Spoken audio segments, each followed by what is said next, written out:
Hello and good afternoon. I am Irene Gina Reichel. I am the president of the Global Forum on Sustainable Energy, and I'm very happy to welcome you today to this side event, Green Skills for the Youth in the Sustainable Energy Sector. It is a very important topic that we are addressing today together.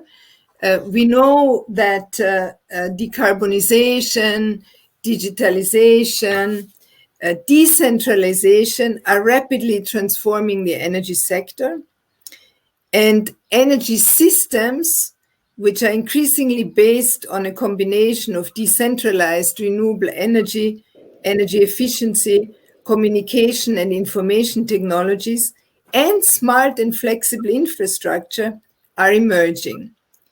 These emerging energy systems have the potential to empower prosumers, substantially decrease carbon emissions, and enable access to clean energy for low-income populations, among others. New energy and digitalization technologies are changing markets and thus allowing the emergence of new business models for energy services and industrial activities. That's one side.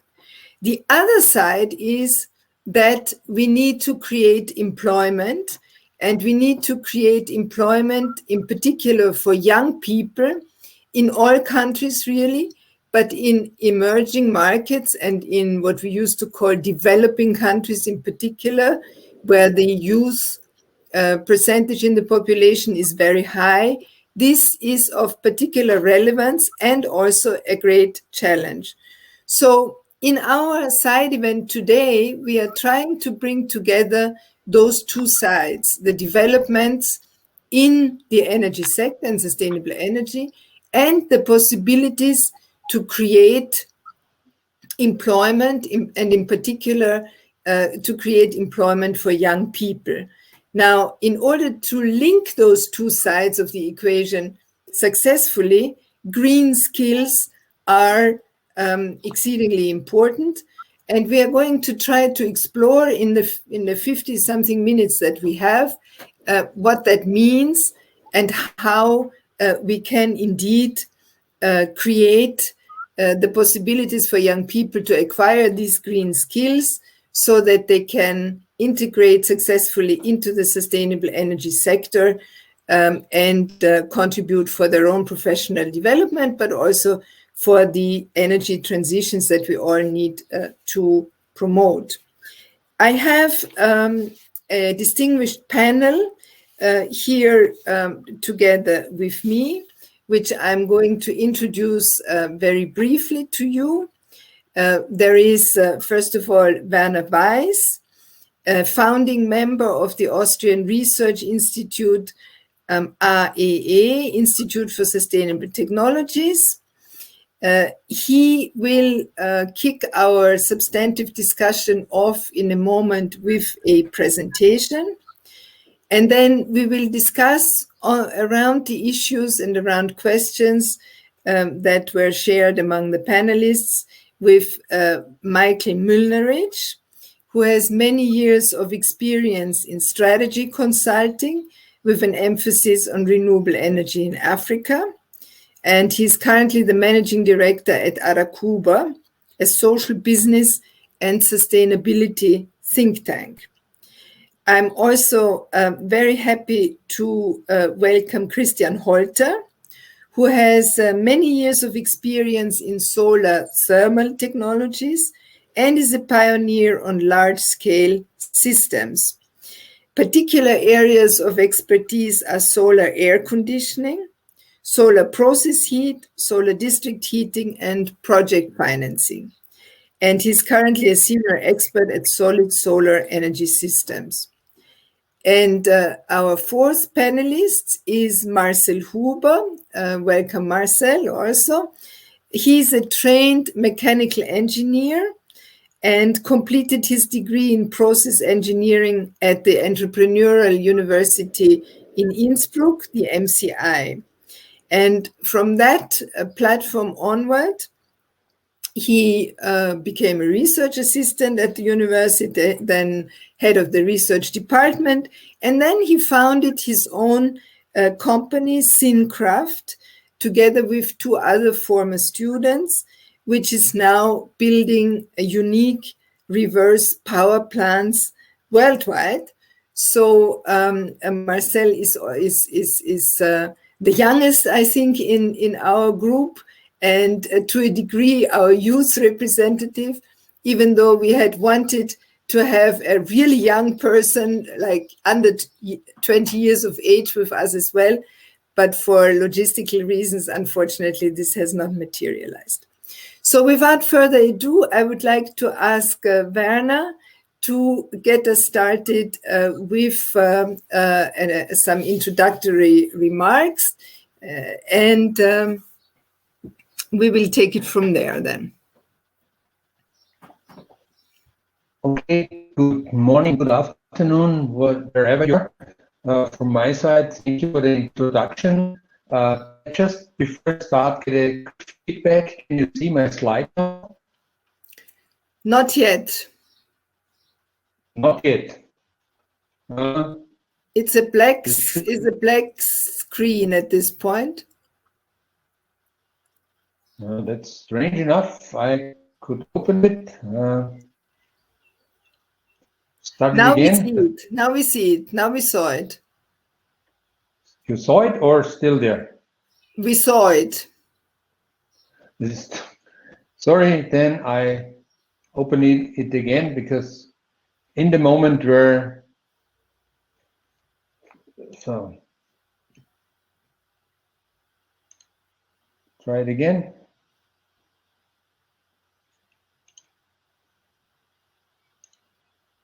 So maybe it just takes some seconds. Just give me an indicator if you can see it. In the meantime,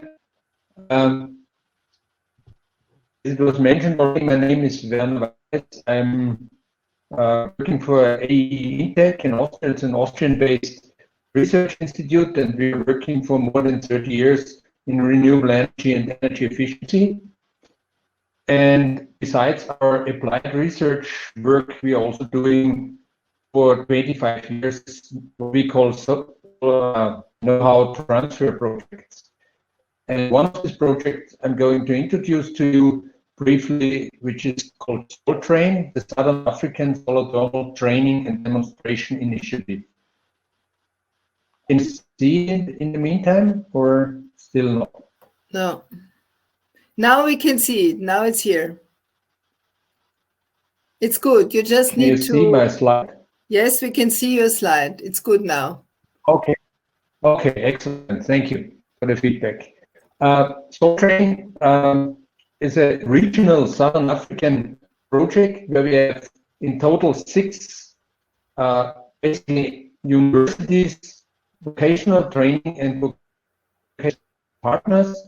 So I don't go in detail here. It's the Southern African countries of Namibia, Botswana, South Africa, Zimbabwe, Lesotho, and Mozambique. And we're working together in this project, and the starting point of this project was basically for the shortcomings in the SADC power sector. As you might know, 80% of the SADC electricity is generated by coal. They have some hydropower plants, but in essence, it's coal power plants. And besides, of course, in medium term, getting rid of these coal power plants, the main background of this project to initiate it was that for years now, significant load shedding, so they had to switch off parts of the sector or the grid. And in 2019, just in South Africa, it was 530 hours of load shedding, which had, according to CSIR, an impact of between 60 and 120 billion rand on the economy of South Africa.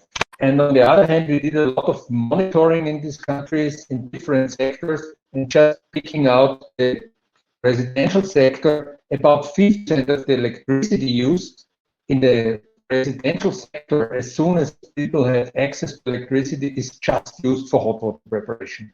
So they don't have enough electricity in the region, and then they use electricity, at least residential sector, 50% just for hot water preparation. But there's similar figures also in the tourism sector, in the industry sector, where they need a lot of heat. So the idea was to introduce a project on solar thermal systems. The major component, here you see solar train concept. The major concept is, of course, a component is training, what you can see on the top top left. Sorry, this is the main starting point, and I will guide you through this concept of solar train afterwards. So the training is key for to have qualified staff, because starting a solar thermal program is implementing systems has, in our point of view, start with training. Without skilled people, this is not really working. So therefore, we provide a lot of different.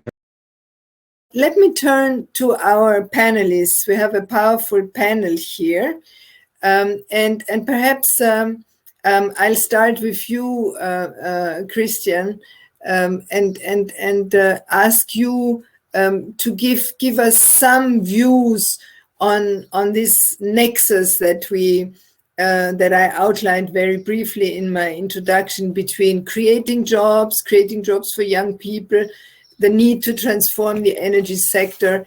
What is your take on that? Yeah, it is definitely an essential point for climate action to work here on several columns to get the transition moving. And I would say those main columns are creating awareness, creating education, and creating markets and projects. And education is a key point we need to go for. I see, and that's true both for Austria as well for emerging economies. Young people are very motivated to go into renewable energies. They want to structure a better world. And there are many, many young people who want to contribute by learning the right technologies from the starting point. So they're looking for good education options. And taking solar thermal as a specific example, we did not have good educational programs, not even in Austria, until 10, 15 years ago, because it was outside of the classical trainings, it was outside of the classical courses. So all that got started in a kind of specialized trainings that were made by institutes which worked in parallel to professional education. We worked as well on trainings where we had people, and especially women with employment issues, to be trained. We did a solar course where that was consisting of a dual concept, actually specifically for women. So those women were having a training, one part theory in a course, one part practical work in companies. And at the end of the day, you need these elements to create impact, but you need to give those people then the opportunity of making the living on that. So you need to create projects in the market as well. Otherwise, you have nice educated people and they distribute all over, and you will lose the knowledge you have been creating previously. So the challenge we have is really you need to build these columns in parallel to make the system working and running. Yeah, well, the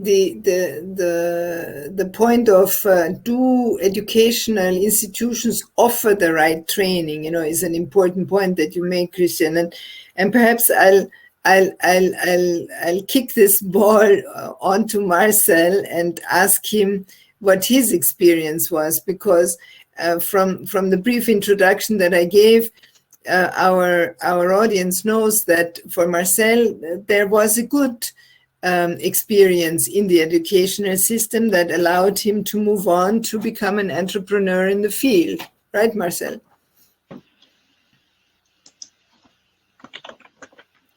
You need to unmute yourself.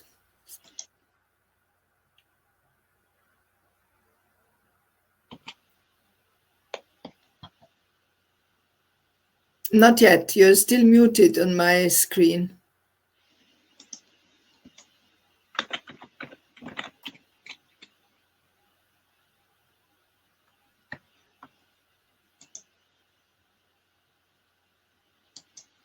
You're still muted. We'll give you a chance to unmute yourself, and I'll ask Michael, who is savvy on these issues as well, even though from a different perspective, right? Yeah, I'm a strategy and market intelligence expert, so maybe I can share some market insights. So I thought about some questions and did a little research. So what do the main stakeholders think about this skills gap? What skills are they really looking for? And how do they want to solve this skills gap problem? First of all, they are well aware of the skills gap problem. According to the Global Energy Talent Index, 80% of hiring managers highlight skills shortage as a key challenge in the renewable energy industry. And since the demand for workforce will increase, also this gap will increase. But what are the skills they are really looking for? Mainly not university graduates, but installers and service and maintenance technicians like wind turbine service technicians, photovoltaic installers, electricians. So, and how do they want to solve the skills problem?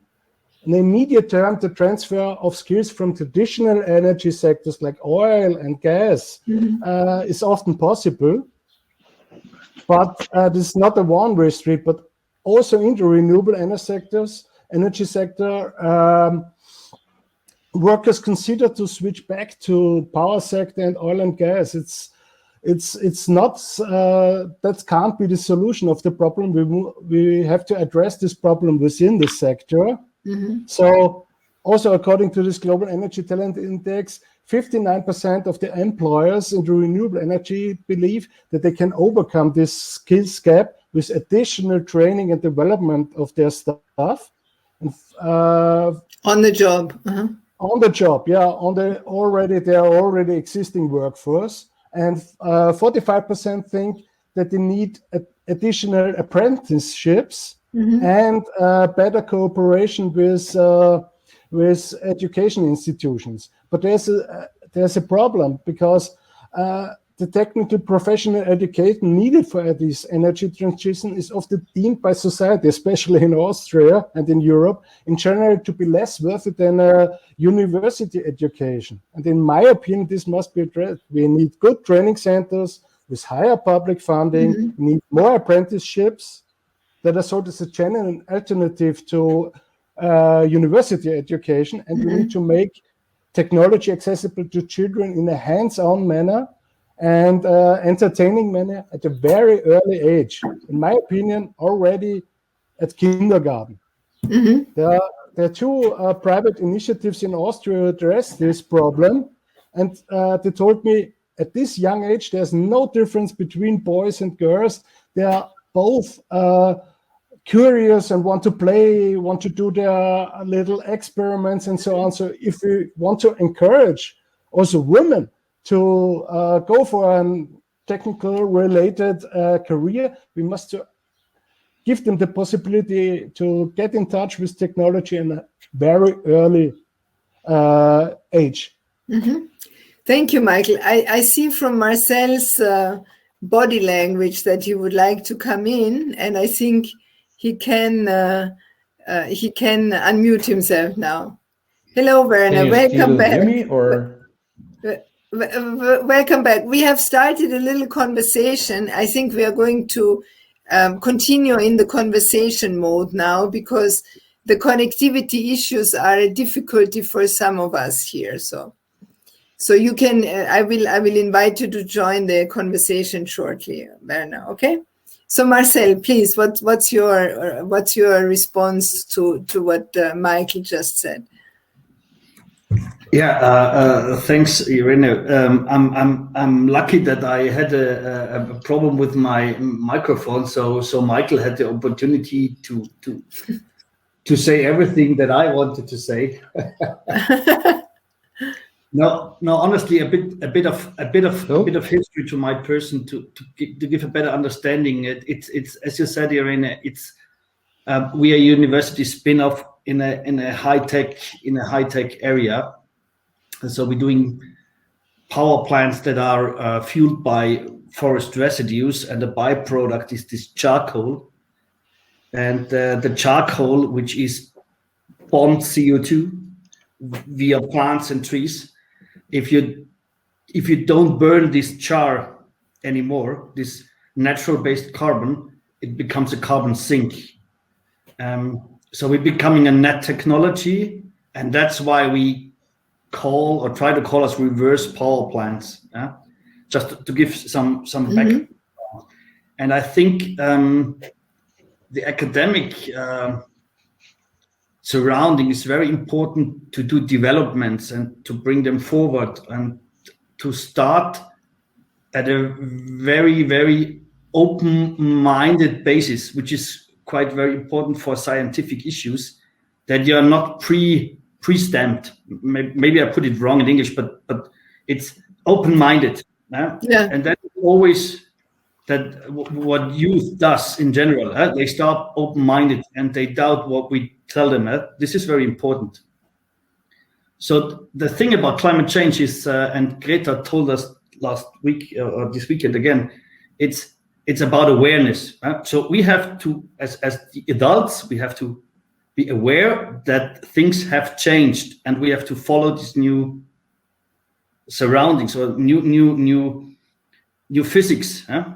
And for them, it's much more easy to follow them than for us, which we have a past and we have some outdated knowledge.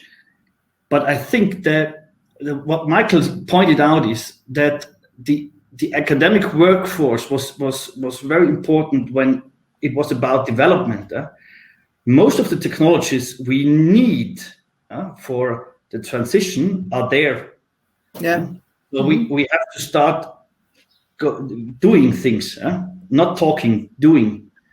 It means building, and that's why exactly where the point from Michael comes into action. It's we need technicians, and what we most struggle as an emerging company, and I call us emerging company because we are 30 people only. We hire at the moment 8, or we try to hire, and most of them are pure technicians. So electricians, mechanical engineers, and so on.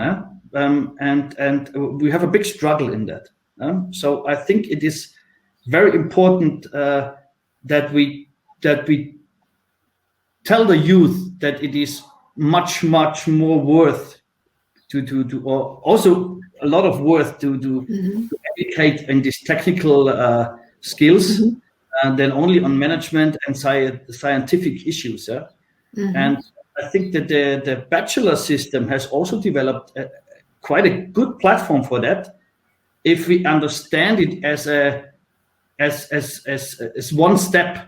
So it's would call it semi-academic. So it's not a master thesis or a master degree. It's oriented toward practical work, and so that is most important. And So perhaps, Werner, since you are joining again, which I'm very glad. It's really hard for you, but it also is a real good example of what an unreliable ICT system does to you these days. Because I said before, you are joining from South Africa. We know that there is a major digital divide that afflicts, millions and millions of people. And even though you are Austrian, of course, you experience some of that digital divide now yourself. Now, the conversation before you rejoined again was a bit about, how to provide the green skills that are needed for the youth in order to provide manpower, person power, women power, it was also pointed out, for the sustainable energy sector. And perhaps without going back to your slides, because I think that might complicate the issue too much, perhaps you can just say in a few minutes what the gist of your training program in Southern Africa is, because I believe it is right on target. Mm. So that means you did not see any of my slides? We saw the slides, but poorly, and we don't have time to try again. We already are 30 minutes gone from our time. Yeah. Okay. Because I just saw the slides and got no feedback. I try to summarize it very, very brief. So, yeah, we are running this Soul Train project in 6 Southern African countries. And the idea of the whole Soul Train project is, on the one hand, we do training. So our direct partners in the countries are universities or vocational training centers. We provide training. We do train the trainers, so to train people in the country on different levels. These are installers, but also university level people. We trained something like 3,000 people. And especially, I just focus maybe now on the installer side. We do a lot on university level, where we have bursaries for students, where we support students when they do their master thesis. But what we want to see is something on the ground. We want to see real systems. Therefore, we do training. That's first. Once they have passed the training, the exams, they can apply for demonstration systems. So that means they have to do the design of the system and everything, and the economic calculation. Then we luckily have the money from the Austrian Development Agency to support this system by 50%. So then we do a check of what they did in the design. So they have to apply what they have learned. And in the meantime, more than 500 systems were installed in the 6 countries, going from small-scale systems in housing developments up to large-scale systems for industrial applications. They did systems for the biggest hospitals, for instance, in Windhoek. So really large-scale pump systems. There's no difference to the systems installed in Europe. And we started with these companies first with small systems. Once they did it right, we went to the next step, bigger ones. So up and up. And we are completely open concerning technologies, so which products they use, but all these products have to show a Solar Key Mark test certificate. So we want to make sure there's an open market. Nevertheless, a minimum quality is required, which is a worldwide accepted test certificate for the components. And with this, more than 500 systems were installed. In the meantime, we also offer a dual training. So if they employ young people, and with a preference on women, if they employ them, we take over 70% of the cost for at least half a year. They have to do the practical training in the company, and they do the theoretical training in our trainings. And again, we check the quality of the systems. A colleague of mine is also at the moment in Botswana, and we are a little bit behind of checking all the systems because it was not easy to travel up to now.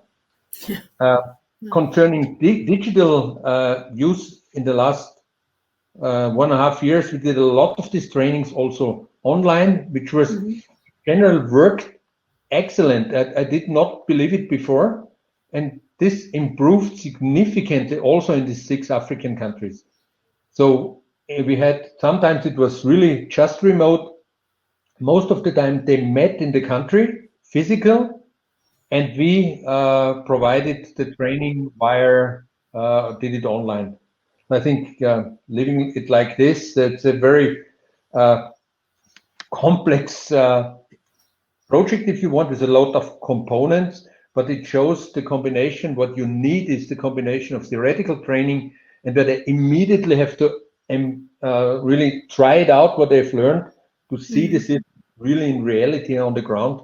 And last sentence, a huge success story might be in Namibia. We started with a small housing project, and now there's the Osona village project, where they install now 10,000 houses, and all of these 10,000 houses will be equipped with solar thermal systems as a result of the Soltrain training. Wonderful, wonderful. Thank you for giving us an excellent summary of your presentation. I think we can make your presentation also available online through the good services of the Vienna Energy Forum, so that those that want to go into more detail can find details there. I think Michael, who is our technical support for this meeting, will indicate to me in a moment how we can do that. And then we can make up for the lost opportunity of you actually going through the slides. As you were speaking and as you were emphasizing the need to connect very closely the training in theory and the practical application immediately, I saw strong body language from Michael. So perhaps you would like to build on that argument. Yeah, no, it's just an absolute perfect project, and I know it. I followed this project for some years now, and it should be a role model. So my question would be, it's perfect to train the trainer, but maybe you can also train project developers so that this project can be scaled up and be a worldwide project, not you personally or the INTEC, but other organizations should just copy this project because it addresses so many important things, and it's really a role model for other projects like this. Have you ever considered this, or are there some plans to copy-paste this project in a worldwide scale? Not yet on a worldwide scale, but we are discussing with ECRI. So there's this energy center network of UNIDO. We for Western Africa, for the ECOWAS region, yeah. Yeah, we did. So for them we did it also, and for SACRI, there's now the idea. I think Irene, you know CUDA quite well, to spread it to all. Yeah, do it in all 15 SADC countries, and there is the idea. Not we are doing it. We trained the people in the country. They took it over, and they should do it now. So the goal is basically that they get rid of us, they run it on their own. And we are at the moment in the discussion how we do this transition.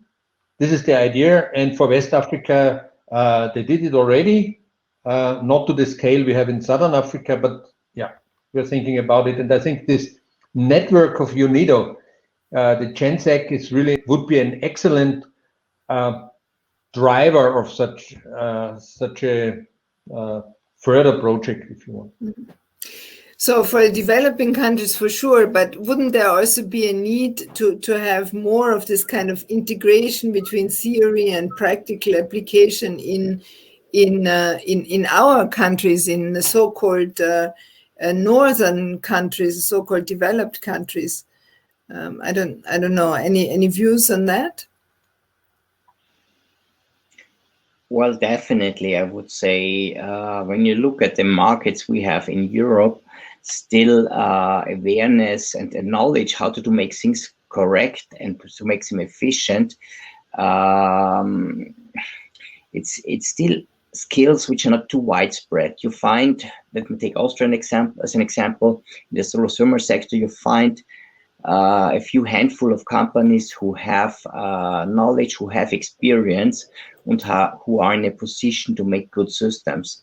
But there's a vast majority of the installing and plumbing companies who do maybe 1 or 2 or maybe 5 systems a year. And then you do not have the real good background experience to make things efficient, to make them quick, and to make them good.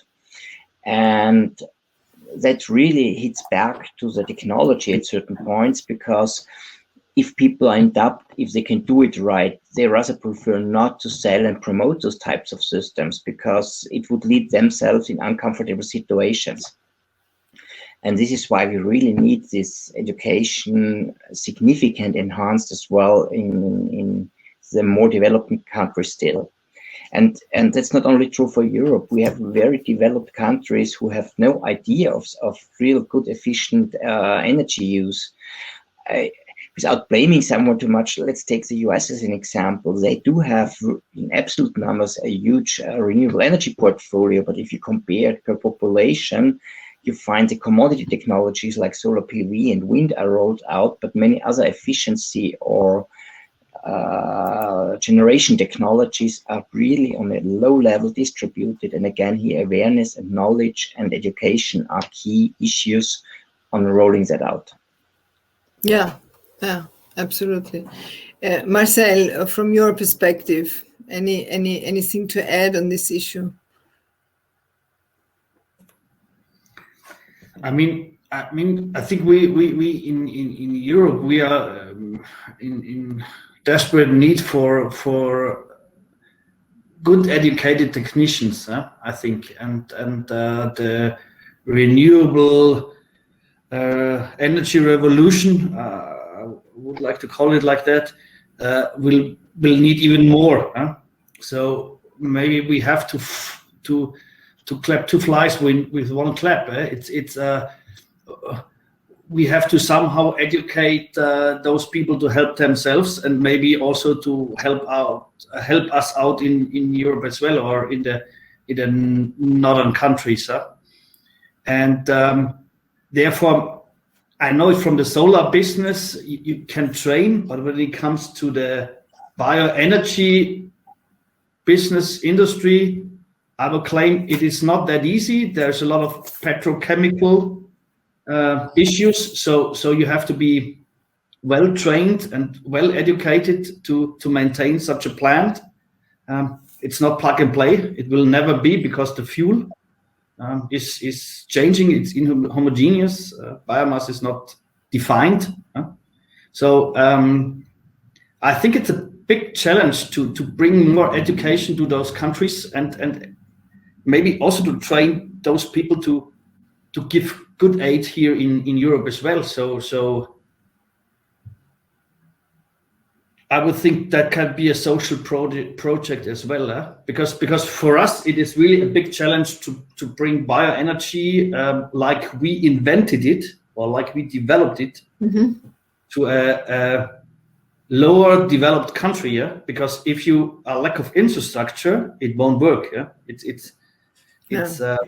So the struggle of PV will double or triple in comparison. So hydro plants become a big struggle. So biomass is much more complex in maintenance, in doing so. So this may be a big global challenge to bring this knowledge to those countries, to help themselves and to help us.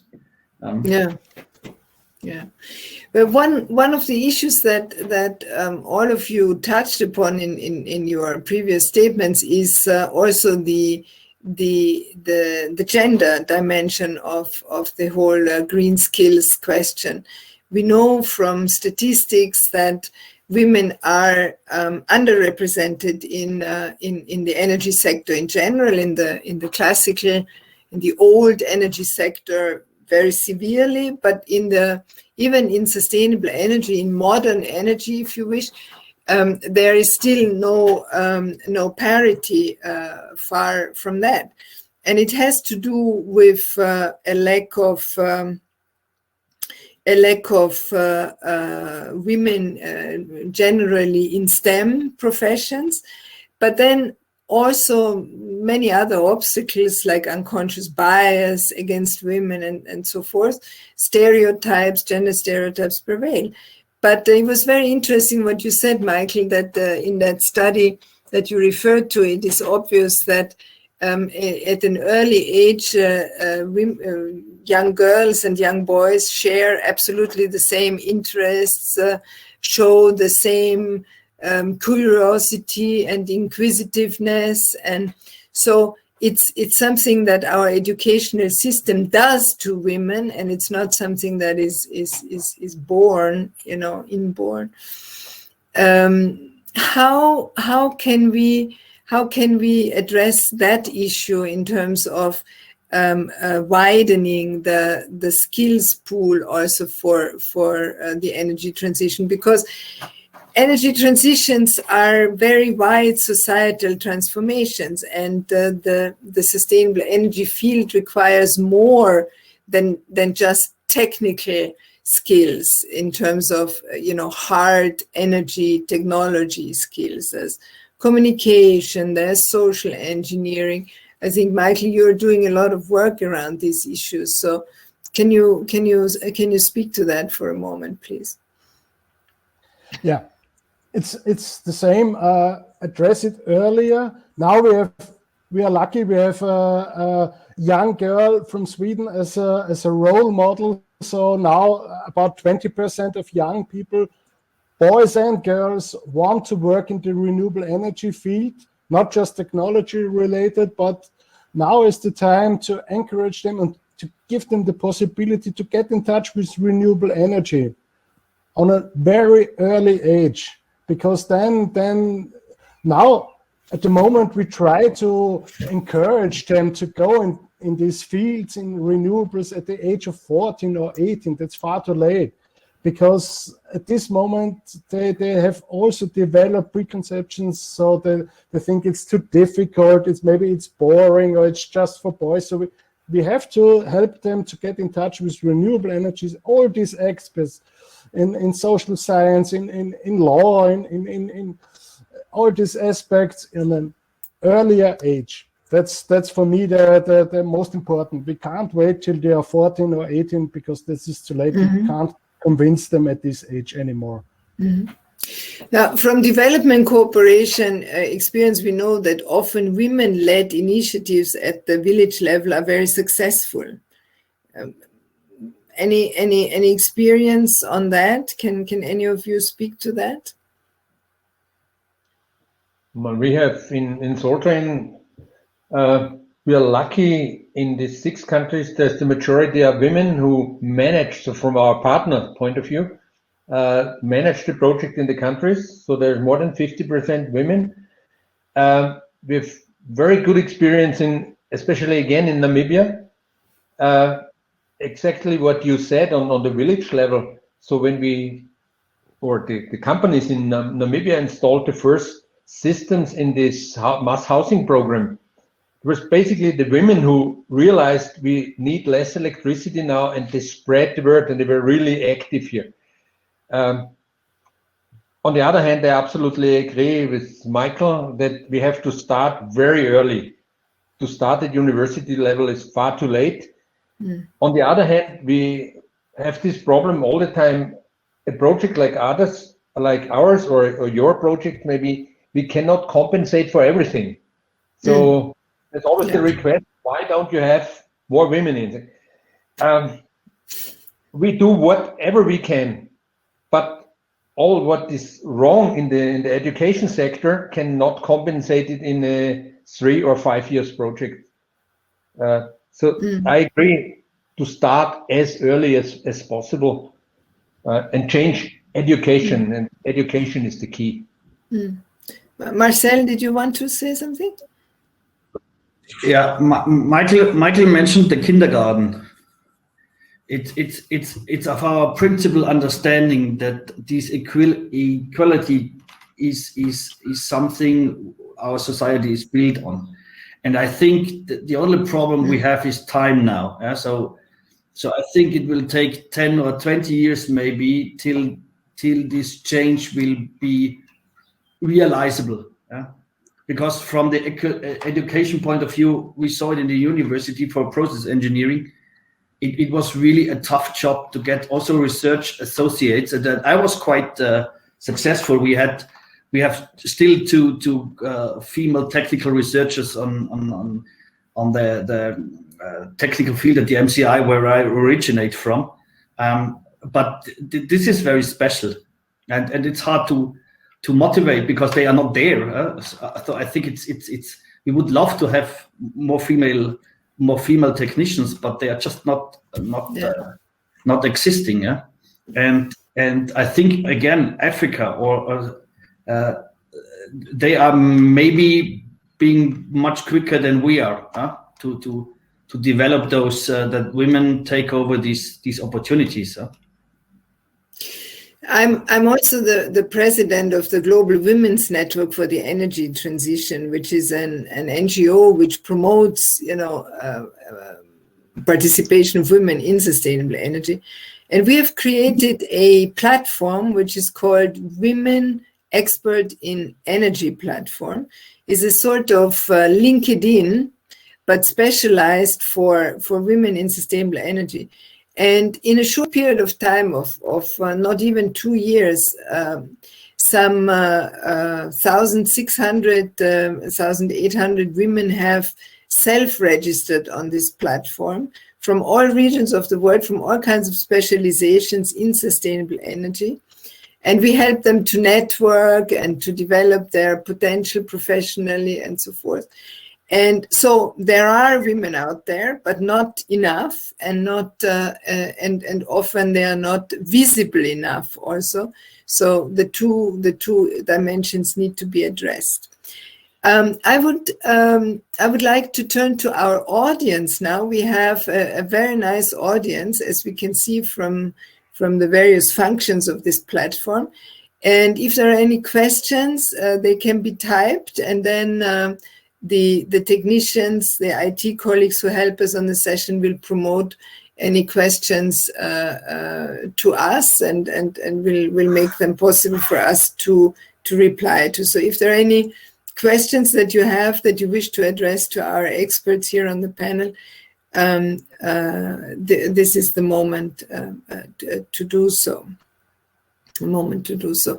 I would like to turn also to Christian. You have not had a chance to say much on the last few questions. Please chime in. Well, I have personally multiple experience with women in solar technology, and maybe sharing some of them. So we have seen hurdles on that because the people simply are not used to find women in that. A few years ago, Solid had a technical department led by 2 women. And when they were consulting typical plumbers in Austria, the plumbers considered them to be the secretary and were specifically asking, could you please connect me to a technician, not realizing they are already talking to the key technician on that. And so I think we need to do a lot of work to get the social acceptance for that. And we have here still old patterns, we feel, despite the competence and the commitment those women brought to the job. I would say in the last years, we see good progress. So, for example, our R&D department is led by Sabine Butz, a woman, since several years. And we do have women established in several positions on the technical side, but it's still not too few women out there, and they have really to fight for the acceptance in many situations where it's much simpler for a man. So we really have to catch up on the male side here as well, to respect women in these positions and to fully support them at that. Yeah. So if we look at how energy transitions need to unfold, right? I mean, first of all, they need to unfold much faster than they currently do. We are way too slow to reach any of the climate goals if we continue at this pace. But they also need to be just and inclusive. We don't want to leave people behind. I'm convinced that the energy transition will create many new opportunities, create new jobs, etc. But clearly also other jobs will be phased out. Other existing opportunities will no longer exist after an energy transition. So we need to make sure that the whole transition is also socially just. In that perspective, and also since the workshops and the side events are meant to lead to action, each one of you, what is the one or two most important things that should happen, and who should do it, or who should make it happen? Who would like to start? Okay. Go I ahead. go for it. Yeah, mentoring. Mentoring is one excellent tool for this stuff. I'm helping an organization called Mentor to help women to become managers, leading companies, founding companies, and I'm currently mentoring a young woman who wants to switch to a renewable energy career. So all experts, it's even better if women can mentoring women, but all experts in this renewable energy system should mentor women, young people to go to this career. And then we have a social adjust system and so on. So mentoring is the key for me. Thank you. Mentoring, okay? Any other ideas or recommendations? Well, what I like to add a lot here, because I've seen the big value of that, is a kind of training on the job. When you have seniors working who know and who have the experience working hand in hand with people to be educated, you create huge momentum, and you can combine the practical and the theoretical part of the education perfectly. Thank you. Training on the job. Marcel, what would you say?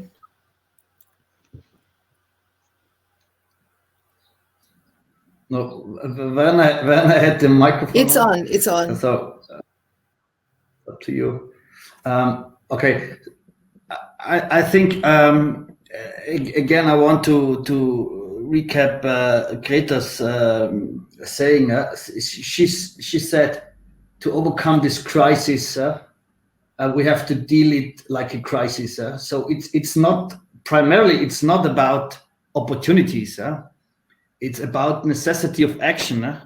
So all the opportunities, they come by itself. So I think this enforcement of women in the technical issue is a necessity. That all the things, if we accept the necessity and set the rules accordingly, I think the rest will come by itself. And of course, the fossil fuel industry, those employees, they have to shift, and they will shift, and it will not all of them will be fair, or it will not be just for all.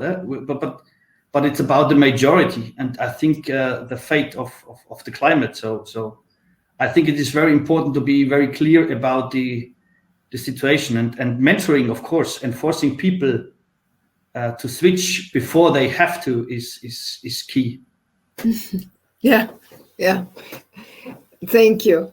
We have a question now, and perhaps I'll read the question. I think it's not possible to have the question asked in person, but I'll read the question, and then perhaps Werner, after that, you would like to give us also your one key recommendation, but perhaps we can also address this question. James Nkosi writes, it is key to ascertain the level of skills, knowledge, and experiences of targeted groups to design appropriate programs. Top-down or generic approaches do not, in most cases, achieve the desired results. Can the panel share their experience of the best approach that has achieved great results? So top-down is questioned. What is the panel's experience? If I may answer, I think he's completely right. Not the same training and fits all. You have to pick people where they are at the moment. You cannot have an academic training to an installer. On the other hand, what we experienced is forget about all the people at universities that produce paper.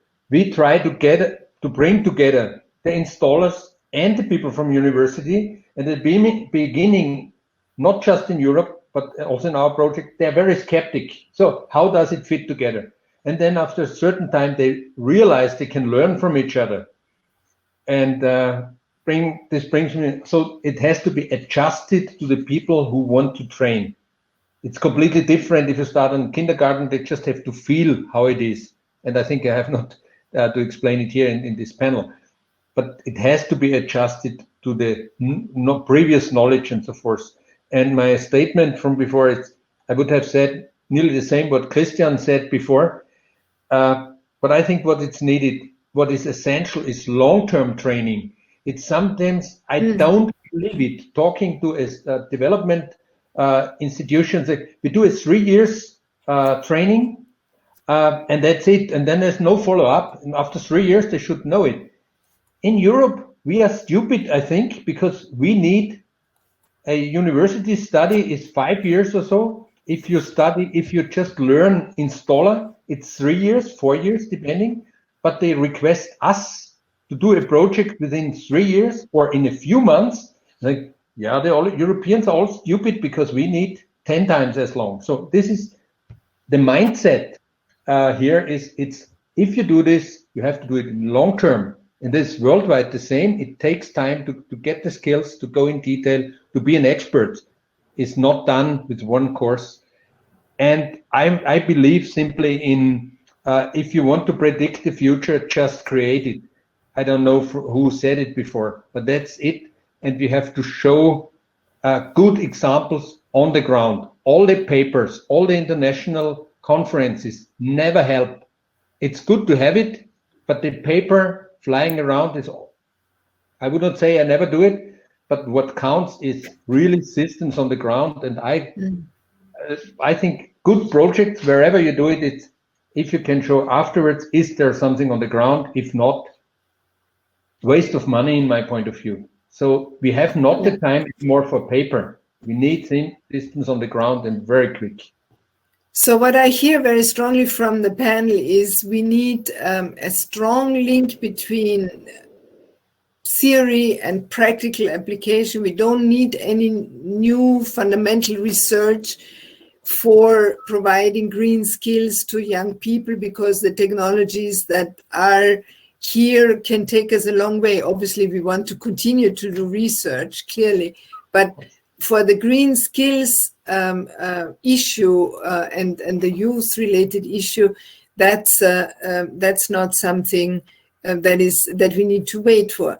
And we want to bring in women very early on, and we want to do something in a continuous education fashion. So not just little courses that are meant to fix everybody, but it has to be something that is longer term and accompanies people. I would like to welcome on this program a listener or a participant from Mongolia. We see that we have a very wide reach. I would like to point to the chat where Werner shared the website for SolTrain. It's very easy, soltrain.org. You can find other information on the program and all the information that he would have shared on his slides had the technology cooperated. I would also like to point out to the network of regional energy centers that UNIDO is animating across really across the globe. In the meantime, it started out in Western Africa, but now it has it's really spanning the whole of the globe. They do very important work, also very connected to renewables, energy efficiency, training on the ground, and so forth. This brings us to the end of our time. We had an hour. I would like to invite you all to stay connected to the Vienna Energy Forum, which I think is doing a tremendous job in bringing together practitioners, policymakers, stakeholders from all corners of the earth. And they're doing it in this online fashion, which has challenges, but also many benefits, including the fact that we avoid a lot of CO2 through avoided travel, even though I'm looking personally forward to an in-person conference somewhere, sometime soon with some of you. For that, for your participation, for your time, for your willingness to participate in this event, I would like to thank you very much. And I'm closing our side event now. Thank you.